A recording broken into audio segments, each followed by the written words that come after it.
కాటమరాయుడు చిత్రంతో నిర్మాత భారీగా లాభపడ్డా అంటే ఎంత లాభపడ్డాడో ఖచ్చితంగా చెప్పలేం గాని సినీ వర్గాలలో మాత్రం మైండ్ బ్లాక్ అయ్యే ఫిగర్స్ ను చెప్తున్నారు. పవర్ స్టార్ కున్న క్రేజు, భారీ అంచనాలు ఈ సినిమాపై ఉండడంతో అన్ని ఏరియాలు బిజినెస్ పూర్తయి సినిమా రేంజ్ ని ఆకాశానికి పెంచేశాయి.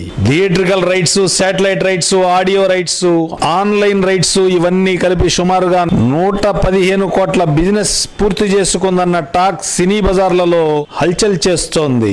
అంతేకాదు ఈ సినిమాకు ఎంత ఖర్చయిందనే దానిపై కూడా సినీ పండితులు అంచనాలు వేస్తున్నారు. పవర్ స్టార్ రెమ్యునరేషన్ కాక ఈ చిత్రానికైన ఖర్చు సుమారుగా 30 కోట్ల వరకు ఉండవచ్చట.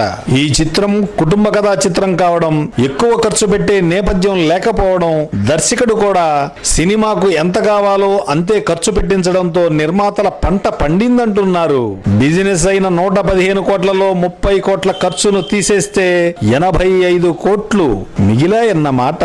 దీనిలో పవర్ స్టార్ రెమ్యునరేషన్ 60% గా ఉందట.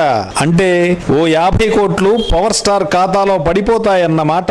ఈ సినిమాను కొన్నవారికి కూడా లాభాల పంట పండించబోతుందన్నది ట్రేడ్ పండితుల అంచనా. పెద్ద సినిమాలేవీ లేకపోవడంతో కాటమరాయుడు కాసుల వర్షం కురిపించడం ఖాయం అంటున్నారు సినీ పండితులు.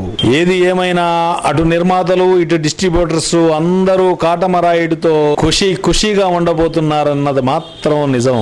అంతేకాదు బాహుబలి చిత్రం తర్వాత ఇంతటి లాభాలు పండించిన చిత్రం కాటమరాయుడు కావడమే విశేషం. That is power star.